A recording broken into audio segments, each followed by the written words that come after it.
That's a good point. I hit the button right now. So I'm I think I'm either getting old or I'm just not listening as well as I should be or something. It's so I was about to thank you for something else, Kathy. So I wanted to also thank Kathy for connecting us with Colin and with Kathy's connections and that Colin and I had a great chat. I think it was last week. It was about an hour or so. We had a good chat about just all this issue stuff area and trying to promote it and the great work he's doing. And he's I can tell, a super awesome guy, a super knowledgeable guy. And really, we feel very thankful, Colin, that you've given us some time here in Kamloops to, to kind of give some of your expertise. And I think, the idea here is, one of the ideas to sort of pose here is, as you can see, I'm kind of not as organized with this as I should be, and getting more folks kind of involved in a kind of a bicycle or active transportation group, whether that's with through CalCat or another group. Well, that's all kind of something to be discussed. But thanks, Colin, for coming, and I just would give you the mic, so to speak. Great, thanks, Arjun and Kathy and everyone for showing up. It's no surprise, but I'm just reminded, listening to everyone's stories, just how great it is and how passionate people, I guess, actually need to be the few that rise up and say, you know what, I want to contribute something, my time, my effort, my ideas, what have you, and then to actually see the similarities. So I think I share a lot of the same spirit as all of you, but definitely I think some faces are off now, but I think it was Bryce and maybe Bill, where I have a bit of a shared experience where, family life, couple kids, young family, I'm the old one, but just feeling like there's no choice. Often there is no choice, or you just cave to the easy reality of like, well, I've got, a vehicle and I'm just going to use it. And anyways, so I grew up in Toronto, surrounded by vehicular lifestyle, although I didn't get my driver's license until I was 26. So I actually spent my teenage years, a lot of bike riding, a lot of walking, a lot of transit use in Toronto. And then I went to, University in Ontario as well, but then I came out here to BC in '95 and didn't really think much, got my license, started driving, and it actually was pretty unconscious about the whole cycling scene in Vancouver, which would maybe sound crazy now. There was an advocacy scene. I've done a lot of, looking into it and actually seeing what people like Kathy and my former coworkers and now, I guess, peers in this world, how that all came about in the 90s and 2000s. And it's a much different scene now. And then I got involved in 2016 with Hub Cycling, which was the former Vancouver Area Cycling Coalition. But from then and even till now, I don't think there's very much difference in terms of how the advocacy thing starts out. So having about 10 or 12 people in a room, virtual or otherwise, a couple of council representatives, maybe it's a bicycle advisory committee, like I know there has been in Kamloops, or there was, or maybe it's an advocacy group that's independent, like Hub is, and like many other groups in the province are. But this is typically what you get. It's ideal to have a few more female faces. It's ideal to have a few more people of color. But largely, this is the type of group and many different approaches to cycling. So there's nothing here that can't be then replicated to follow in the footsteps of what at least I've seen in Metro Vancouver, and that's where I am now in the city of Vancouver. And I know it seems kind of crazy because it's 2.7 million people. How can you compare? But I think of Kamloops, and that's about 100,000 people, with some hills. And I think of District of North Vancouver, it's kind of the same thing, maybe throw in a little bit of the city, and that's the city. Same to some degree with Coquitlam Hills or Plateau, and 50 to 150,000 people, let's say, and that's many municipalities in Metro Vancouver. And even thinking about the city of Vancouver, and I'll show some when I get into my presentation. I'll talk to some examples. There's really not a lot we can't take away when we think about moving cycling forward and active transportation forward in Kamloops. So I am largely ignorant because I've only been to Kamloops once. I don't have a feel for the city, but we'll get into it here. And please, as I present and talk through some of these slides and introduce more about who we are, of course, the BC Cycling Coalition, questions, comments, please, don't hesitate, because this should be, again, more of a conversation than a presentation just by me. So I'll share my screen. Just on that too, if you want to ask questions, I guess you can definitely unmute, but if you want to put up your hand, and we can, or just put it in the chat either way. Is that okay, Colin, with you, or just want people to unmute? Yeah. This way. That's great. And I do see the green share button, but actually it's disabled. So whoever suggested you had to give me permission. Yeah, I'm gonna. This is what I'm trying to figure out here, because I think it's like it says make host here, but I don't know which I can make you the host and then you have to give me back the host. Maybe that'll work. I could do that. You know, I live in Zoom. You're the host. Okay. All the best. Godspeed. Yes, I would say the same to you. So I've got that slide selected, and let me know if you can't see this now, but I assume everyone can see it. And I'm just gonna go into presentation mode, and I can see you still. So good? Yep, good. Okay, little cheesy title, but this is the reality of what we're trying to get to. Is we do the provincial stuff, and you know, you're doing the local thing, and just how can we help you? How can we work together? I'll have my email address up on the screen and at the very end.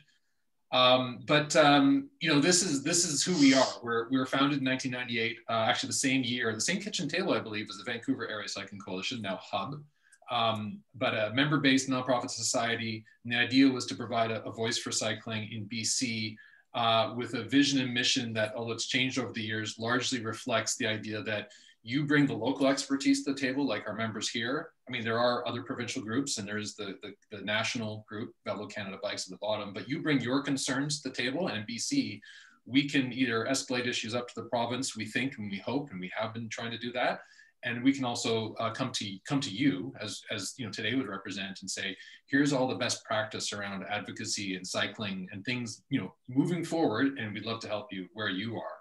So what that means really is education and bike programs that we've only just done in Vancouver to date, largely, although Bike Sense is a provincial program. But so we run these two programs, but largely it's advocacy, where we provide that lobbying, that promotion. We provide insurance to our members as well, but trying to provide leadership for provincial cycling issues.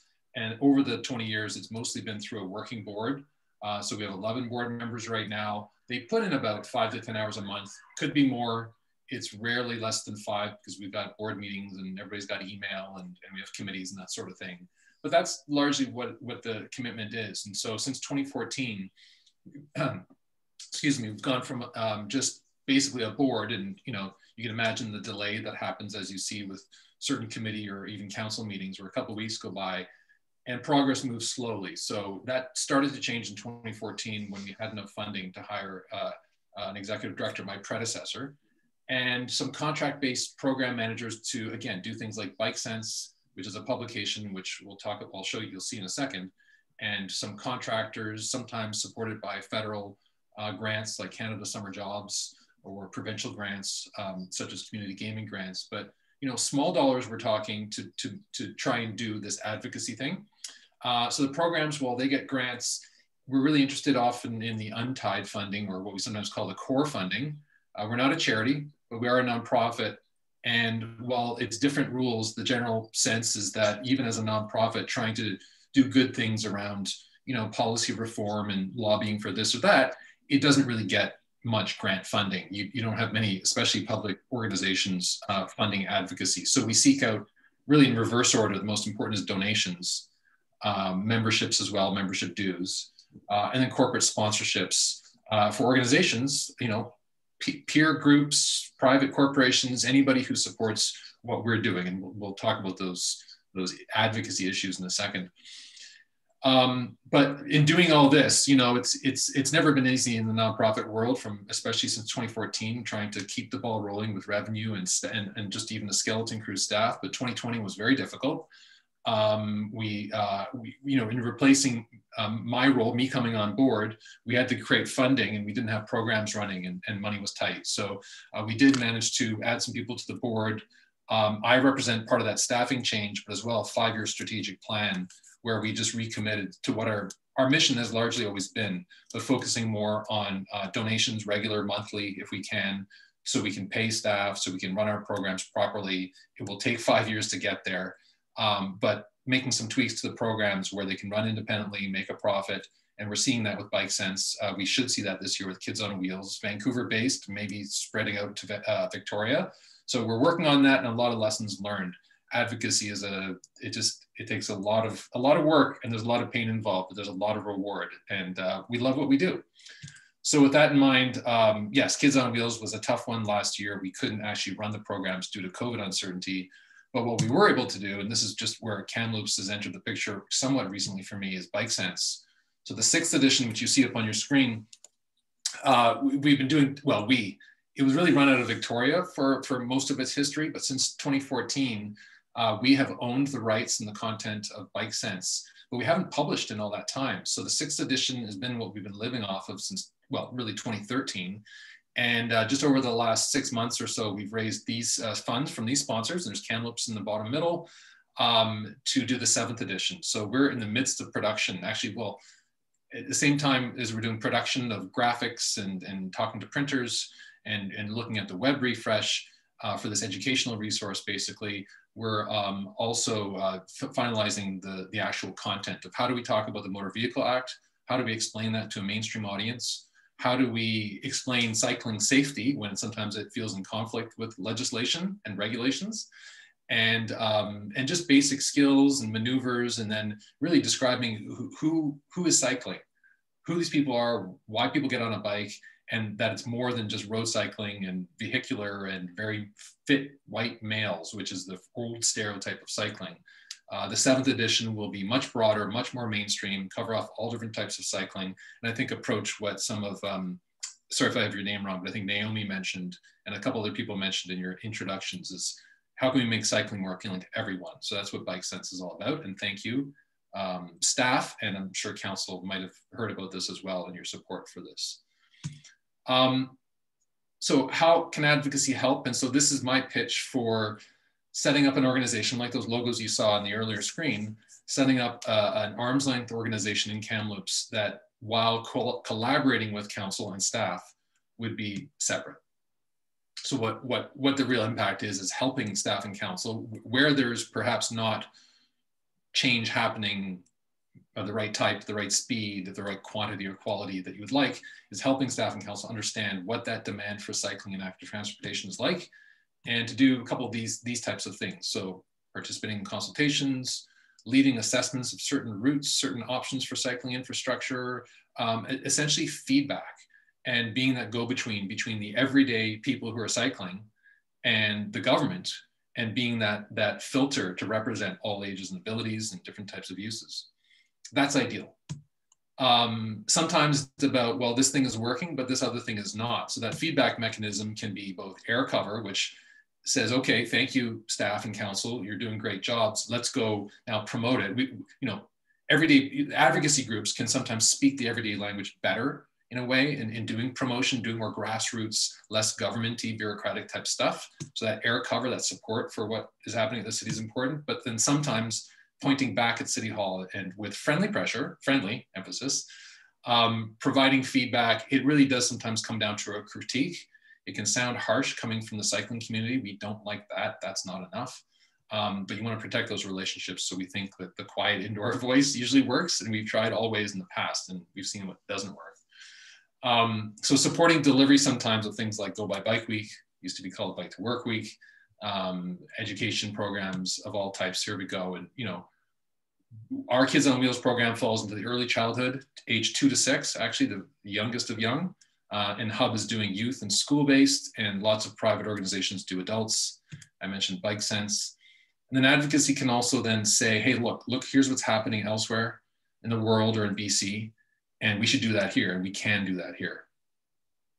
So on that, I'll mention, I'll just check my notes here and make sure I'm not missing anything. So elsewhere in BC, I mentioned North Vancouver. I mean, there's the district, which is size-wise more comparable and geographically, but it's the city, which is, I think, 40,000 people, I'm just guessing, or maybe it's even 25 or 30, but high density. So very much like City of Vancouver, and like the center of Kamloops, I would expect, and near the university. So you've got the challenges, and FUD is fear, uncertainty, and doubt. So out in the public, people are dubious, they're cynical, they don't care, they don't want it. You have conflicts even, but the opportunities. And Kathy, this is what you and I talked about, like what are the challenges, and then what are the ways that we can learn from others, and what are the opportunities? In the city of North Vancouver, there's the right people on council, to be honest, much like, I think, Arjun and Kathy, no doubt, are strong advocacy. So there's a group there, it's a hub committee like the size of this group now on this call. And then just lots of good stuff being spoken about and done, and leading the way forward, working with the Ministry of Transportation on things like e-scooters and, you know, bylaws prohibiting people from parking in bike lanes and progressive pavement markings and signage and all that kind of stuff. Nanaimo, I think some obvious issues there that probably sound familiar. And then the opportunities they're few, but they're starting. They're getting back to where they used to be. They used to have a 450 member organization, advocacy based, and that ended. There were some weird politics happening in Nanaimo for a time, so I'll move on from that. But they're starting back up again, we think. Nelson, very similar, I think, in a lot of ways, maybe in all respects.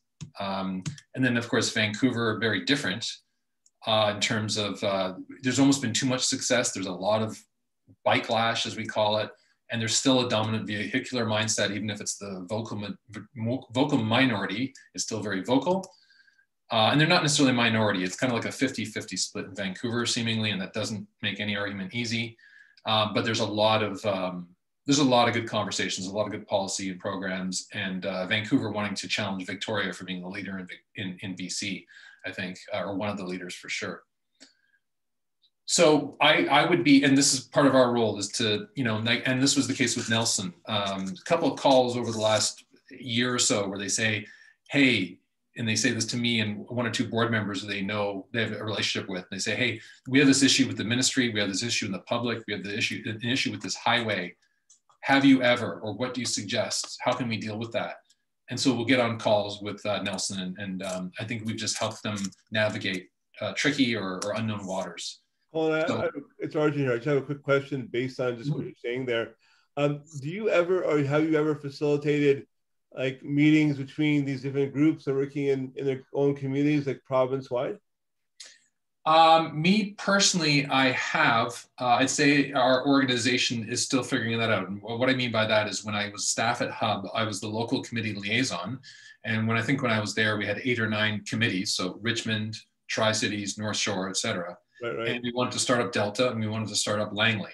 It wasn't really so much us as people came to us, much like you and those on this call, saying, we think we should do something. How do we move forward? And we should do it because Hub is Metro Vancouver. So great, we'll set up a committee.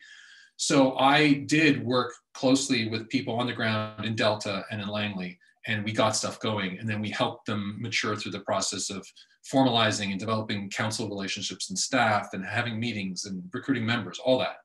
BCCC, I would say we did do that with the West Kootenay Cycling Coalition. It's just due to our changeover. It took about 2 to 3 years to get back to them and do it right, but it's been happening the last year or so, and we continue to try to get something going in Nanaimo and Abbotsford, and to revive things in Kelowna. It's weird there, so it's kind of like a qualified yes. Okay, thank you. So that's elsewhere in BC. And then what we're trying to do overall, this is kind of overwhelming, but this is the stuff that we work on all the time. We formalize it, simplified it, and put it in our 5-year strategic plan. And we could do 20. We could definitely, we're really only able to work on 3 or 4 at a time, given just our staff, our capacity right now, and our board availability. But this is what we spend our time on. So I won't go through them all. I'll definitely pass along this PowerPoint, or actually you can, Arjun and Kathy can download and or share it to all of you via email. No problem. But we'd be happy to talk about any of these at any point. It's provincial, and sometimes it's local concerns as well. The last 2 are interesting because the more we do, the better we do with the first 8. We think, but it's hard to prove, that working on the first 8 drives data. It can all be somewhat measurable. It can be difficult, but that you get more and better data and can prove progress when you actually just work on legislation. You invest more in cycling, you fix up regulations, you do all these things. So anyways, I'll move on from this. But who do we have to talk to? So this is the last legislative assembly. I've been using the same graphic for a year. I haven't updated it, except just to show that what we've been trying to do, the highlights are the relationships we've been trying to build. So people we've met with, either that I would say I have met with personally, sometimes with board members, and if not directly individually, then there was a presentation to the Select Standing Committee on Budget and Finance. So budget 2021 consultations last year, say Mitzi Dean, Rich Coleman, Donna Barnett, those folks. And then there's others who we've met directly or I've spent a lot of time with their staff. Claire Chavina, of course, is gone. We know Bowen Ma. We're going to talk to Rob Fleming, Minister of Transportation. And you'll notice there's not a highlight for Todd Stone. But there's an interesting story. I met him in 2015 when I was staff at Hub. We actually had our president, our executive director, myself, chat with Mr. Stone about, lots of things. And it's a story for another time. But we think there's some possibilities there and with the Liberals in general. But it's one of the struggles sometimes. And so we'll get to that. So got to be honest about some of the challenges, just that if there is to be a group established and to move forward, you may know all this stuff well, but just to be upfront, resources. So there needs to be time, there needs to be energy, effort. It could all be done volunteer-wise.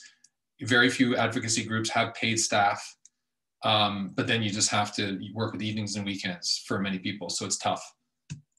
There can be conflicts and disagreement within the cycling community on, first of all, competition for money from whether it's provincially or sometimes regional districts. Locally, Kelowna is not going to compete for Kamloops dollars. It can't work. It doesn't happen like that. But regionally and provincially, we're sometimes looking for the same dollars that Trails BC or Cycling BC are looking for. And we're all on the same page. So that can be weird. And then worse is the little fights over disagreements on engineering principles or planning or what have you. What if we disagree with Hub Cycling about Patillo Bridge? Who's right? Who's wrong? It's a provincial project, but it's local. There can be big disputes of little consequence, like helmets. We could argue about that. There is a 50-50 split in the cycling community, maybe surprisingly to some, but that's not what we need to be talking about right now. That's not the stuff that needs to change. We don't think. Public perception is maybe an obvious one. I think it kind of speaks for itself. A lot of social media and a lot of concern for constituents. And we understand the bind that Arjun and Kathy are under. And sometimes this is what the world is all about, despite the fact that we know it needs to be done and when and how and who it benefits. Politics always enters into the picture. So that can affect and lead to a lot of fatigue in advocacy. And sometimes it's emotional fatigue. It's a difficult place to push for things when you're on the outside.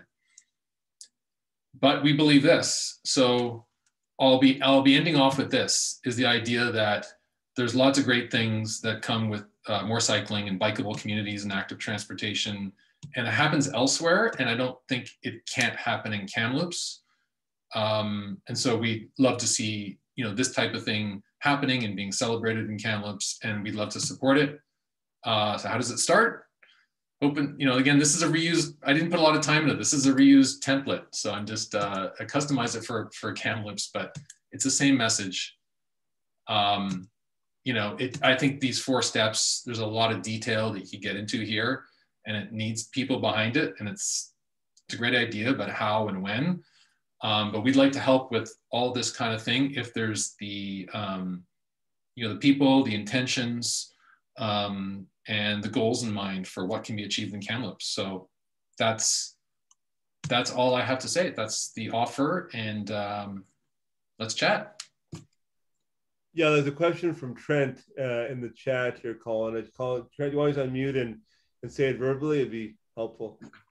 Let me just get over. I got to get my mouse back here. I can say it verbally, but I don't know how to pronounce his last name yet. But the U.S. has had a lot of stuff come out from the national piece over the last month or two that's been very positive, I think, in terms of at least talking the talk. Do you have any thoughts on that? And are you seeing any spillover in people you're connected to? Politician-wise, I guess I'm wondering. Yeah, not directly. I mean, so Pete Buttigieg has been amazing because his predecessor was Elaine Chao. It doesn't matter whether she's Republican or what, but like many of the people in politics who can sometimes fall into a role and kind of be like an empty, you know, just a persona, but not actually be doing anything or have expertise in that realm. So I think Pete Buttigieg, even if he doesn't have background in transportation, he's demonstrating, he's riding a bike, he's photographed going to meetings on a bike, and he's getting into a little bit of the nitty-gritty of transportation in a very public, mainstream American way, and that's great. But similar to stuff happening in Denmark or the Netherlands or any other great cycling places, I think there's a difference between how we can, you know, take that and show it to people and share it with people. Say, look what's all the great stuff happening elsewhere. Until there's nothing wrong with it. There's no buts there. It's just we also need to focus on the people who can make a difference here. And there's some precedent or even rationale for focusing on federal relationships to get more dollars coming from the feds. But really, everything is within the control of the provincial government, the executive council, working with the mayors and UBCM to actually start making some of the difficult but necessary changes at a macro budget level in this province for where we put our money, you know, and how cycling can actually play a role in and be a part of discussions about not just transportation and infrastructure and the related laws, but also health, economic development, tourism, jobs, skills training, cycling, and the retail bike sector, and even goods movement. That's all part of, I think, a potential infrastructure investment at a level that touches all areas of government and could represent a huge chunk of our greenhouse gas reduction targets. But it's everything I've just said, there's so much in there, and there's so much stasis and inertia in government. So I think it just requires most of our effort to go there while still celebrating people like Pete Buttigieg and that example for sure. Colin? Go ahead, Rob. I got Margaret after Robert. Go ahead, Robert. Sure. I think when I was looking at resources, I came across Bike Sense Edition 6. I believe, is that behind a paywall though, right? Because you own the rights on that publication. It's free on our website. And so we're just, the final month to month and a half of working on the 7th edition. So what I flashed on screen was literally the 6th edition. It'll look, pretty different and be out very soon. Okay, I'll take a look at that. Great. Thanks, Rob. Margaret, over to you. Thank you. Colin, can you talk to us about what endeavors what projects you've taken on in terms of changing laws or lobbying for laws to change? I feel this is a hugely significant piece for all of us. And just talk to us about what's happening there. Yeah, I'm just going to, for sure, absolutely, good question. I'm just going to cheat and go over to a presentation I gave to the Penticton group, because our list is sort of like achievements to date. And it's a mix of both the types of things that fall under advocacy, which is basically lobbying and writing position statements and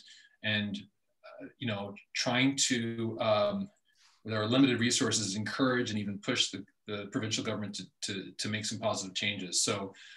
A mix of that, as well as then some of our organizational, like necessary but boring back of house stuff. So that just, is related to me spending, the first, and this is all due to, by the way, a massive change in our organization from hitting a very low ebb. We had a death on our board that was significant, a couple other losses, and then we had a 6-month gap where our executive director left. So that is not important for answering your question so much as to explain that almost a year ago, me showing up is kind of when we restarted and started working on these things. So the necessary, boring operational stuff is like just new website, new social media presence, new email campaigns and newsletters and blog posts to provide a new face for the organization and to show that we're not, and no disrespect intended, but we're not the old school table pounding, eye rolling activists who are going to critique everything, because a lot of that is associated with, again, a certain type of persona. And if we're going more mainstream and, to be honest, trying to represent all British Columbians and not trying to threaten with votes so much as say this is what British Columbians want or what will actually align with Clean BC as well as a major strategy, that we reflect that we can be that mature organization as well. But then in terms of some of the actual work that we did, So some might find this somewhat boring as well and in the weeds, but it's actually really important. So we worked quite closely with the Comox Valley Cycling Coalition to help them with negotiating their relationship and their advice between Courtney staff and the Ministry of Transportation around the implementation of the design guidelines and how provincial money goes for certain improvements, but even with a lot of good guidance in place, somehow still manages to fail to meet the mark. So trying to work with a local group and the ministry to say, well, we have guidelines in place and we're trying to put new money into cycling infrastructure, but we're still failing. We're still failing people, locals on the ground, and trying to figure out that process. And then that helped us then work on so in Kelowna area, actually there was a 6 municipality member strategy to develop the regional transportation plan. It was the Sustainable Transportation Partnership of Central Okanagan. So that is a massive regional, led by the regional district, a massive walking and cycling plan as part of our overall transportation strategy that we provided quite a bit of feedback on that I think had some impact with the local group there. And then we've done similar types of efforts with the West Kootenay Cycling Coalition, and then the Yellow Point Ecological Society. So that's the east coast of Vancouver Island around Cedar Point, Nunavut Airport area. And then we have about 4 or 5 other member groups that we've been working with to support their relationships with the provincial government. And then lastly, a submission to the Budget 2021 provincial process, Clean BC sectoral targets submission. And again, some of this is very boring, but this is us trying to raise the voice for cycling at the provincial government level and how more cycling and active transportation can support everything that they're trying to achieve. Again, Clean BC, and then local and regional issues on the ground where we can try to make conditions better. So a lot of that sort of policy engagement work. Anybody else have any? Mark, go ahead. Well, I just wanted to say what I'm hearing, and I have, obviously, yeah, it's a huge job, a lot of which none of us would even imagine. There isn't currently a specific goal to change the Motor Vehicles Act. Oh, there is. So the slide that for us, for the provincial government, here's what we know. We've been working on this and pushing for this. It's our #1 priority on that list of 10 that I showed on screen. I mean, I'm not properly explaining what we're doing as it kind of relates to the information we put on our website, which is like our opinion, but we're not mobilizing behind it in terms of petitions and letter writing campaigns and all that kind of stuff that sometimes really provides that grassroots level support. But we're stating what we've been stating in different ways and with other groups for the last 5 or 6 years, which is the Motor Vehicle Act needs reform. There's a series of 24 recommendations, I believe, that are baked into a white paper that's on our website under Motor Vehicle Act. I think it's Our Work is the navigation item. I can provide links later. Yeah, under Our Work, Motor Vehicle Act reform. So there's a white paper that lays out all these priorities, and we've been pushing and pushing for a long time. What we understand is that the active transportation branch, it's called corporate services at the ministry, but it's really the group that among other things works on active transportation and that strategy. The new executive director for that group, which is basically like the boss of AT, that person had under her title legislative reform or Motor Vehicle Act reform in a different title as a policy person in past years. As well, the deputy minister is someone who's well steeped in legislative reform. We know it's something that's of great interest to Bowen Ma, the Minister of State for Infrastructure, and Rob Fleming. There's a lot to be said for cabinet ministers like him and Selena Robinson, who used to serve on local municipal councils. They understand how things are done. They understand what's best for a community sometimes, even though the squeakiest wheels don't represent really the majority views or what staff would recommend as strategy. So they know how to deal with the public and they know how to actually move difficult subjects forward. So we have a lot of faith that now, although we could have been saying this for a decade now or more, that now might be one of the best times with a majority government of this stripe, with people who really like cycling and understand it, and I think know how to navigate those processes. So we're trying to get the right meetings. We've made many requests to many MLAs, but particularly with the Ministry of Transportation, and we're still waiting on that, but we do have a meeting 2 days after Budget 2021 is announced we have a meeting with George Heyman on the climate strategy side of things. So we're hoping that this is the start of more conversations about the reasons why the legislation needs to change. Great, thanks. I get Robert. There's a question for me from Trent and Kathy, but I'll go to Robert, then I'll circle back to my comments in a sec here. So Robert, go ahead. Or Rob. Sure. You've mentioned a couple of times your projects have overlapped with pedestrian issues. To what degree do you normally take into account walking in your projects? Taking into account as much as we can, when we talk about principles or positions or enabling legislation or what have you, we'll bring up walking, and probably about 70% of the time there's an opportunity we will, but when it's time to get specific about what some things are that we're asking for, we may default into cycling only language. It's a difficult line to walk because we are a cycling coalition, but we know the world is all about active transportation and actually the mix of active modes. The more people who are on scooters, the better. Walking instead, like anything instead of driving a car solely, and especially single occupancy. So that's really the goal. So we try to modulate that language, and we are absolutely trying to also add in accessibility, assisted mobility for disabled use, like as much as we can as well. So it's a conscious line we're trying to walk. I know one of your priorities seems, Colin, is that multi-mobility piece about, linking transit with biking and walking, and that's really awesome stuff. So anybody else have any questions or comments for Colin? Obviously a great person to have with us. And so Kathy. I just want to make sure, Rob, you look like you have another question. Were you finished there, or? Oh yeah, sorry. I should have put my hand down.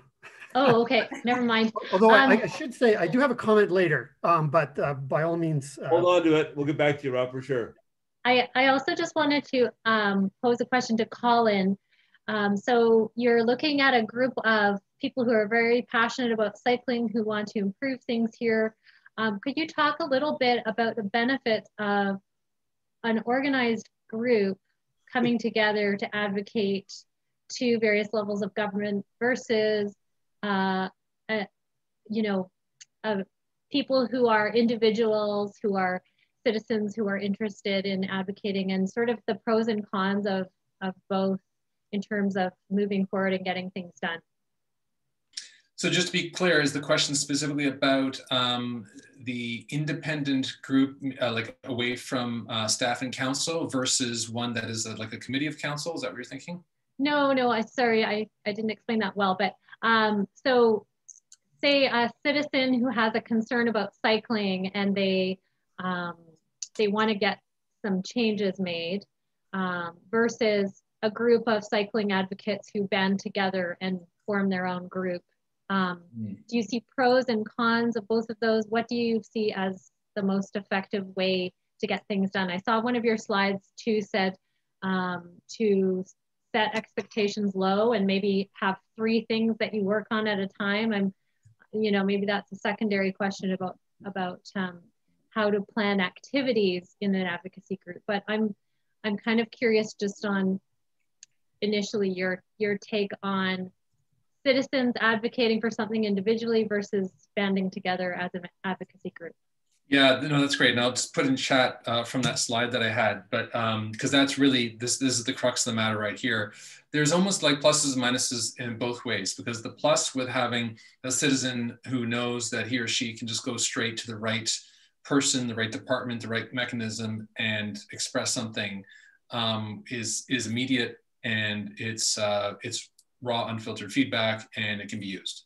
But the downside is that it's often not, this is not a comment on Kamloops at all, this is about just how bureaucracies tend to work, and the fact that you need to sort of combine the operational function, like, okay, so when someone submits that to the website, that's going to go to the right place, someone's going to get a notification, and it'll get added to the list, and someone is tasked with actually dealing with it. Oh, and by the way, we, regardless of comings and goings, mayor and council, our staff is bound by a process, a strategy, a policy, often through an official community plan or bicycle master, plan, whatever the case may be, that that will always take care of and account for that feedback in this new world as we know it. I think if all that, I mean, there's a lot of ifs in there, but if all that is the case, then, I mean, that should absolutely happen. It's not always that easy. It's not always even just possible. There's different ways that feedback is taken in. There's different ways that planning wants to work separately from, you know, Parks and Recreation and from engineering. And by the way, city manager can override everything and restart the process or the way things are done. So all that is the case. I think, you know, the huge benefit of an advocacy organization is it's, you know, it can be sometimes seemingly exclusive, but I think most of the time these days, you know, people understand how to express something, you know, inclusively. So yeah, we may be about cycling, but you can create an organization that can address enough of the local concerns that is seen as mainstream and appealing, like Hub is, like the Victoria Group, like it may be in many other cities, and not like the old days, again, of, you know, Greenpeace mentality, you know, the activism, the really sort of negative stuff. So I think the modern advocacy group is very appealing in the many different ways, some with more of an ecological spin or transition town type of spin, some more with a commuting take, some more with a recreational take, as you find in, say, in Revelstoke, and so on and so forth. So there's many models. The only then downside is that if such an organization is not also created with a real, even if it's one person or two people, with a real understanding of how to build relationships in a political environment and be accepted, because the key is not just having a couple of friendly council members, which is great, nor on the other side, staff members. It needs to be both, and they need to, well, council is senior, but the staff need to be senior as well. You pretty much need a leader who has the budget authority, who has a relationship with the city manager, if it's not the city manager themselves, or the head of planning, whatever the case may be. So that's the trick, is that's not guaranteed, but you can work on that over time with the right people on the board of this advocacy group. This fictional advocacy group needs that maturity almost right off the bat to be taken seriously. Well, and I think, you know, there's a lot of, and it's a great, you give us some great things, good in the group, great things to kind of think about, Colin, for sure. And I think that, yeah, I mean, Kathy and I are involved with the car share group. We talked a bit about that experience, you know, we had locally that kind of didn't get off the ground the way we like to see it. And then also those groups like the BC Sustainable Energy Association, which is long-standing in Kamloops, which has done very, very good work in terms of, and, you know, around, you know, both the sort of community building aspect of things, the advocacy aspect of things, and has done really well. So I think that's something that's good food for thought to kind of consider, and you know, appreciate all the kind of different, you know, on ramps and off ramps to that answer, because it just depends on a lot of different things. But, you know, great question for sure. Anybody else have anything? I just wanted to make a couple comments before and get to a few more things. But anybody else? Rob, go ahead. Sure, I would just kind of jump in here. I mean, with respect to an advocacy group, of course, that's what CalCat was created for. And if within this active group, for example, there's a sense that, you know, we did just kind of start. We overreached, we had way too much with respect to what we considered to be our area of interest. In the last little while, you know, we have collapsed that down, kind of come to understand what Colin had referenced as, you know, lower expectations. But if there is interest in developing an advocacy group, I can certainly suggest that CalCat is open to that. And if it needs to be structured in a different way, we can talk to our board members and we can consider disassembling what we have now in order to construct something that might be more effective. So we're open to that, because, you know, we have just begun, and unfortunately, you know, one of our very first meetings of our membership, where we had board meetings, boardrooms all booked, was the first week of the pandemic, and they all had to be canceled. So as a consequence, we have been kind of stumbling forward for this past year, hoping to get back up on our feet. But I'm just going to kind of throw that out there, that CalCat can function as this group if people are interested in joining it, or we're open to a different model, because we're interested in advancing the interests of cycling and pedestrian issues in Kamloops. that's an enormously generous thing to say, Rob. I have to tell you, because I mean, a lot of folks get kind of like, they kind of bound to the organization they started, and I really appreciate you saying that very well and very much. And I think that's a good thing for us to consider. I know Bill has to leave, and I want to say thanks to Bill for being here. He's been a really great shape for us in the conversations we've had initially. Aaron's wants to speak now. Maybe Aaron, just don't say anything different than Rob said. Let's just make sure you do that. But otherwise, go ahead. Okay, so actually, I'm going to put on my TRU hat and grad student hat here really quick. It's one of the things that's kind of an extension of what I wanted to use CalCat for, was to reach into the world of advocacy with research. So I'm an environmentalist Master of Science grad. Just wanted to put it out there that part of this could potentially be using what I want to do for research. My studies are sort of in the same boat as CalCat, because a number of the projects that I wanted to do have had to be canceled, rearranged, or otherwise adjusted because of COVID. So if there is a way that I can use a master's level research to help advocacy in Kamloops, I'd love to be contacted. Awesome. That's fantastic. Colin, go ahead. You wanted to jump on that. Yes, immediately I want to jump on that because there's a couple of things that fired for me. Okay, so first of all, Rob, to your point and to what you and Aaron are doing, it's like, wow, I'm looking at the website and you've got you two plus 4 other members of your executive. Keep it going. Like, don't, rather than think of it as like scrap it and start fresh or change it in massive ways, I can see like, wow, bring a little more, and this is not like an implied critique, but just bring a little more of the marketing and the engagement side, which would just suggest that there's the Kamloops name is highlighted, cycling in some way is called out, although it's very obvious on the site that it's there. And then I'm not sure, I haven't looked at the bylaws or the Constitution, but if it's a member, if it is or could be a member-based society, maybe just a few small tweaks are needed, and then maybe opening up to contributions from other people that are on this call. And if it's inclusive enough, it could be that container, and it could then evolve into the group that might actually then also have the ear of council and the regional district, et cetera.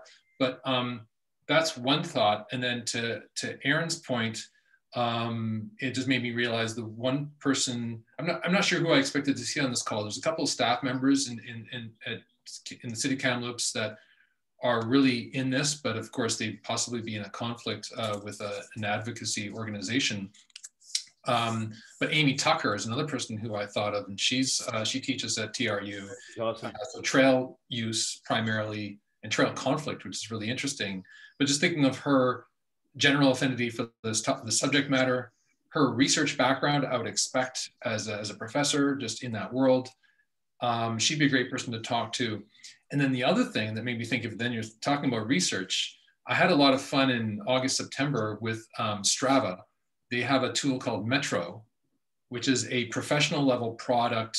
I see, others may know about this. Okay, great. So Strava is like a super reporting tool with access to all their base level data for cycling and walking at the very least. Tells me how slow I run. Thank you. Yeah. Okay. And we got access. So this is something that I worked on with the Comox Valley Cycling Coalition to take a snapshot of cycling and walking trends in BC during COVID. Wow. And there's a data guy there who I worked with, and I think I should plug you guys in together and set you off to the races.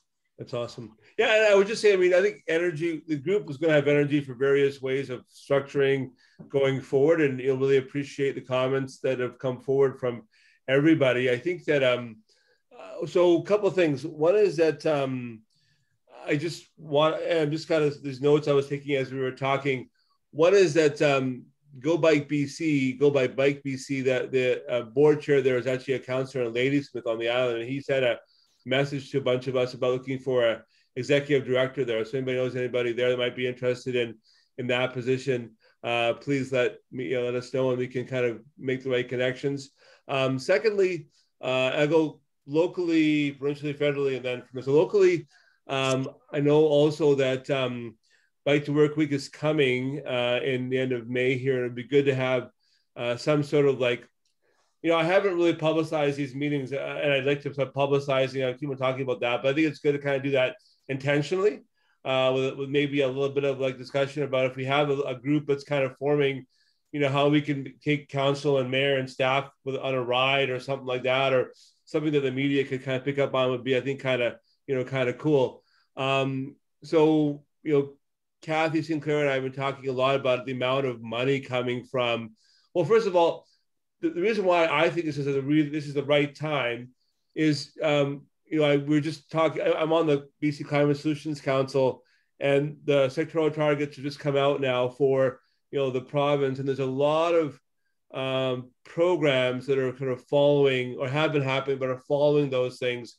And with the COVID-related money that's coming too from the province and the federal government, a lot of that can be used for active transportation.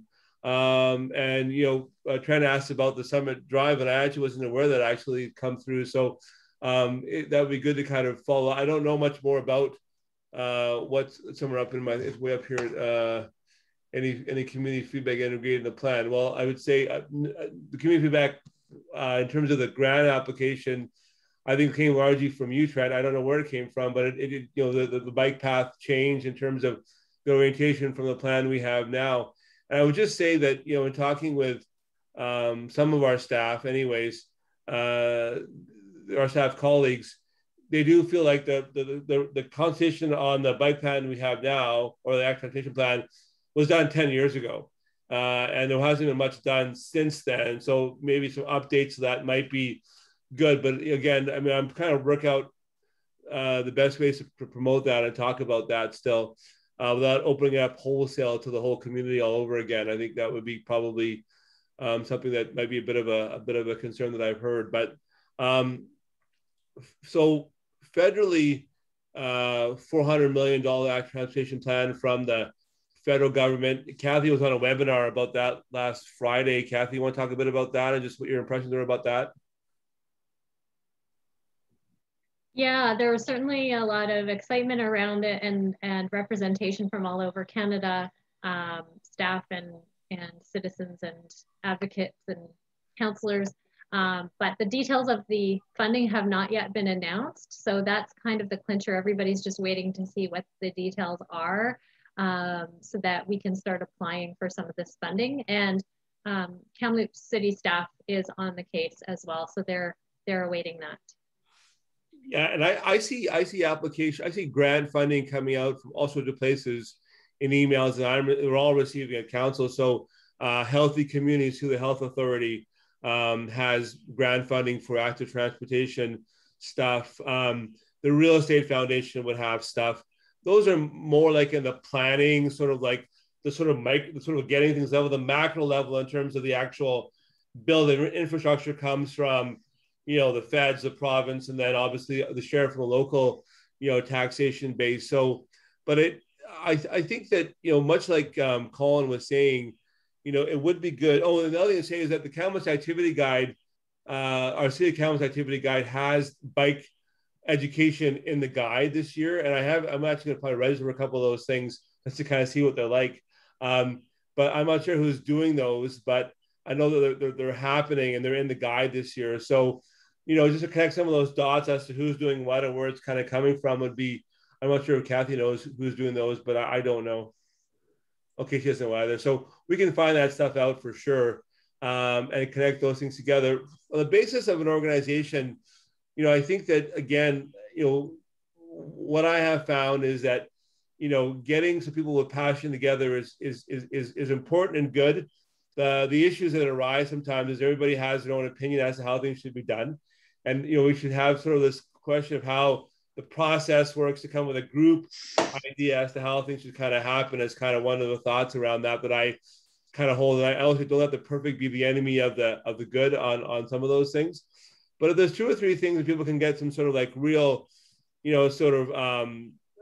consensus on, and I think there's some things in our conversation we've had so far that are quite evident to me anyways, that are themes. And one that I haven't talked about so far is the idea of, the desired lines people are going that are kind of like, okay, well, we have this pathway here, but actually people are going not where we've actually planned the active transportation, what's happening there kind of thing, right? Those are all interesting conversations to sort of engage with. But, we could we can certainly present these to city staff and the council at various times. I think, I don't know how to phrase that actually, but the group would have to kind of like figure out what the right ways are of doing that, right? I mean, there's, for me, and I think Kathy's the same, but let her speak for herself. The commitment's there to try and act as bridges into the people we have to talk to get this thing sort of organized. And I did talk to our development sustainable environment manager, engineering sustainable manager, a couple of council meetings. I sit right next to him at council, and we were just chatting a little bit about the transportation plan that was done and how the active transportation piece came into that plan. And it was just basically more or less plucked from exercise that happened a decade ago, as far as I can understand it. So there is some good ideas to sort of try and figure out how to update that, which I've talked about before. So so I think that the group here, I think there's a lot of conversation we can have about how to form this group, and obviously with CalCat's sort of structure, working with that, I think would be a good thing, and just kind of seeing if we can kind of, if you folks can kind of look at it going out. One thing that happened when the car share stuff got going, and the car share, quick history about that, there's a small history, is that I had a big facilitated event called the Kamloops Idea Festival that I hosted. There's 2 top ideas we worked on. Car share was one of them. Car share had the most sort of life after that, but didn't get to a point where it actually got going. The councillors who were involved with that stepped away from actually governance, I think. I did anyways, when it was sort of getting going. But some of the conversations we had there were like just so like minute and stupid, to be honest with you, that I just ground things down sometimes, right? I'll just be frank about my feelings there. But I think if we learn those lessons and move forward, I think we'll be very, very successful. Mark? Arjun, I'm sorry. The question about the summit route is T. Smith, is that Trevor? I heard somebody say, is that Trevor? Trent, sorry. I'm not sure, Trent, if you're the one that when Purvis did a thing like this and talked about that route, and somebody questioned the issue of cyclists having to cross a couple of times. I brought that up. Okay, and that was Rob, not Trent, but anyways, someone on the call, yeah. Okay, well, it seems to me that it's worth finding out if that kind of late in the day, but nonetheless, we were asked for our input, whether in fact that is being factored in, because I think they're probably starting construction very soon on that. Yep. Margaret, can I just speak to that? That's exactly my feeling as well. And I think that, it's on the Let's Talk thing. There's a whole huge conversational string on the Let's Talk Kamloops piece around that bit. And I don't know how many different commenters, 15 probably, different people who put comments in. And many of them spoke to the fact that it's poorly designed. And actually Colin's piece around friendly feedback behind closed doors while being supportive out front, I think is particularly relevant to this piece, because the design phase seemed to have happened before the consultation phase, and now the consultation really hasn't influenced the design, which leaves people who left an opinion feeling, well, I don't know, at least I feel like, what was the point? I hear you. So I'm wondering, actually, does council have any role in approving these things? Like, does it come back to you to say, yes, we can go ahead with this? Or is it just a done deal and we're going to have cyclists traveling 2 blocks on one side and then crossing a main street to travel another 2 blocks and then crossing back on another main street to travel the rest of their journey? And one more thing, and again, this is this is being recorded. I promise I won't swear, but I get the sense that it was leveraged bicycle dollars to be able to afford the traffic signal to allow traffic to turn onto the highway. That to me is probably, I get the feeling that that's what happened, because they really needed a traffic signal. So they're using bicycle dollars to build a traffic signal. Whereas if the bikes were on the other side of the road, you don't need a traffic signal. And I'm just wondering how you sort through this stuff, and if Colin has any thoughts about, you know, good ideas poorly implemented seem to me to be a big problem, because then everyone's mad. If I'm a non-cyclist taxpayer and I look at that and go, no one's using it, they all just go around it, those dumb cyclists, I'm mad. If I'm a cyclist going around it, I'm upset. So yeah, I'm just wondering about process and whether we've got the timing for public feedback at the right spot in the process. Such a good point. Because that sets up the Let's Talk mechanism, which is intended to be productive. That sets up the public view of Let's Talk as lip service and for optics only. So there's a kind of a danger there. So sorry. Can I just jump in here for a moment?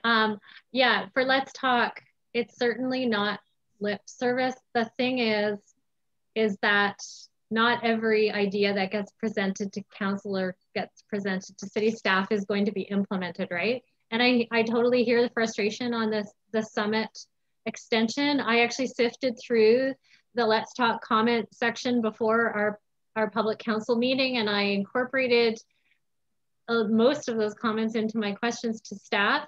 And I did raise the point that expecting cyclists to get off their bikes, press a button, and dismount and walk across the street and then continue would be akin to making a driver shut off their vehicle and, you know, get out of their car, press a button, and then jump back in their car. We would never, it would be inconceivable. But what I was told from staff is that, well, it's either this or nothing. So at that point, I stopped my arguments. But again, I feel that this is where a cycling advocacy group can come in handy. Staff did not have a cycling advocacy group to reach out to consult on the transportation master plan in Kamloops. There is, you know, the Mountain Bike Association, there's the Grassland Cycling Club. None of those are commuter cycling advocates per se. And so I think there's a real need to do what we're doing here and to have these conversations. And so I'm not meaning, you know, I realize we're being recorded. I'm not meaning to slam anybody here, including our city staff, but I just wanted to give you the perspective. And city staff's perspective on the summit extension was, well, it's all ages and abilities. It's AAA facility. And people who are out for a Sunday ride with their 2 little kids aren't going to mind getting off their bike and pressing the button and dismounting to cross. And just I could just comment on that. Yeah, because I certainly spoke to that issue as well. But at the same time, I commute that way most days when I'm working at TRU. I can see from the actual structure of that street, you know, why they had to go to the opposite sides in different regions, because it just wasn't space to work with. So I'm kind of assuming that that is the way that it's going to be built, you know, with the continued shift from one side to the other. Certainly my concern as a commuter is I can go from the top of that new section to Notre Dame probably less than 3 minutes on my bike. And so I'm probably not ever going to use that bike path unless I was out for a Sunday ride with my wife and we're going down to the market, in which case, great. But if I'm commuting, I'm moving. Yeah. My reflection also just on this is like, we're kind of, I mean, it's weird to say it in a way, but we are kind of pioneering some change in culture here, right? And these things are going to take some time. And there's going to be, I've been disappointed. Oh my God, I don't know if I can tell you how much time I've been disappointed sometimes, but also had a lot of wins, right? But those wins come from patient, sometimes yelling at people behind the scenes or having those quiet conversations. And, you know, certainly, you know, we could, and you also have to decide which bike path you want to die on. And so, like, you know, I'm really conscious now. In my first term on city council, I drove myself and others crazy, chasing after every silver thing that kind of got stuck in front of my face. And that's not sustainable either, right? You have to kind of think about this in terms of what's workable, doable, and how it kind of works out. And sometimes you have to say, I've done it. I believe in this, no one else does, but I'm still going to keep on pushing this thing, right? Because I really, really believe in it. So, you know, I think that we have to really be mindful of those things. But again, I mean, just Kathy's point, you know, and advocacy for an advocacy group, you know, I think it's really important for us to kind of have these conversations and try and work it out. And I'm the first person to say that sometimes, maybe often, city processes are pretty difficult to work with. And you know, we strive to keep on making them better and better and better. It's better than it was, but it needs to be better still. So yeah, that would be just kind of my framing comments about, you know, about that, right? And I think that the Let's Talk thing, I mean, the question is, are you expecting Let's Talk to have, what's your expectation there? Is your expectation to get every idea you submit accepted, or is it to sort of have people come back to you with why it couldn't be potentially? I think that's a more reasonable expectation in that side. So Trent, go ahead.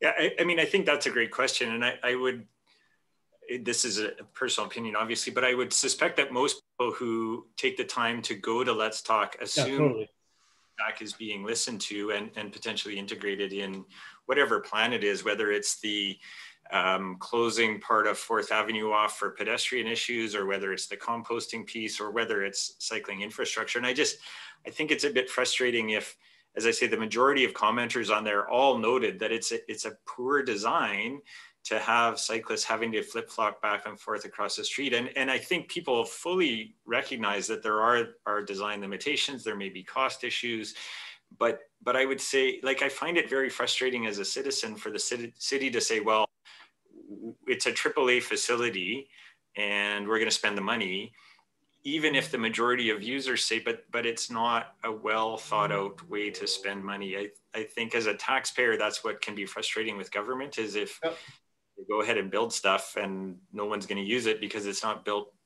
you know, the way people envision. Can I ask you a question? Because you mentioned that traffic light, and that was sort of it's a concerning thing when you're having that suspicion. So obviously, you know, this is being recorded and it's something we maybe talk about later on, but I think that's, you know, something that, you know, I wouldn't say necessarily the case, but I'd like to have more chats with you about that, you know, offline, and just kind of see where we can go. And I think it's important for, I mean, most traffic engineers who come to work in cities come as traffic engineers, not active transportation engineers, right?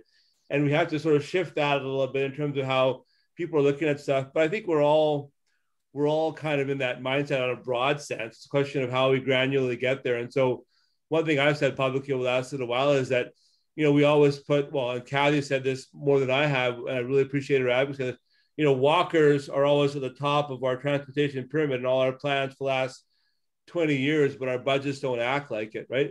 And our capital plans don't act like it.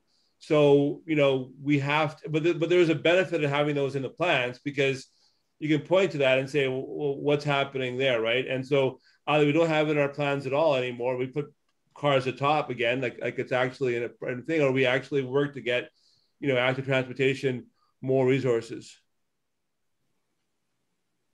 I'd like to jump in here. One of the things about the Let's Talk, and I'd like to just kind of share some of my work experience. So awesome, Bryce, thank you. I worked as a industrial engineer with Canada Post for 5 years, mostly during the community mailbox rollout program. And I wasn't working with the public. I was working a lot with the letter carriers and the management staff in the depot facilities. One thing I would often do is salt in an obvious mistake or an obvious design flaw into my proposals, so that the staff or the union representatives could give feedback, and then I could accept it and like be gracious and like, oh, that's a great idea. And it was really there just as a change management technique. It's a little bit underhanded, and but it worked quite well. And I think maybe you could leverage something like that in a Let's Talk situation. That almost sounds like a way to check if people are reading your work. Yeah, that too. I mean, I think, you know, I missed some. I'm sorry. You know, I got distracted by some of the chat there, but I certainly, you know, think we should go in this with all the best faith and all the good sort of like, you know, ethical kind of things, but we should also be strategic and work very diligently to try and make things kind of go. And, you know, I mean, I heard about something yesterday called the bow tie, you know, sort of process where you're talking about, you know, risks, and then I don't know, so all these things you kind of learn about how things you work in change management and how you do things. But I'm just conscious of the time here. It's 1:27, and so I wanted to. So let's quickly have another call scheduled to kind of talk through some of the things that Colin gave us as food for thought. Colin, anything else you want to reflect on before you just? Well, I just wanted to say, I think Kathy's absolutely right in terms of where an advocacy group could have played a role. I think in this one particular example, I think Arjun, you're absolutely right that the perfect cannot be the enemy of the good, in that I think even in its current iteration, like CalCat is an organization with some members, maybe everybody who's on this call or attends these calls should join or support them in some way. At least that could be a vehicle, excuse the term, for some certain efforts or consultations or be a bicycle. Yeah, good, got it. Yeah. And then the last thing is that, Trent, I think you answered almost your own question about UBCM in talking about this one difficult route.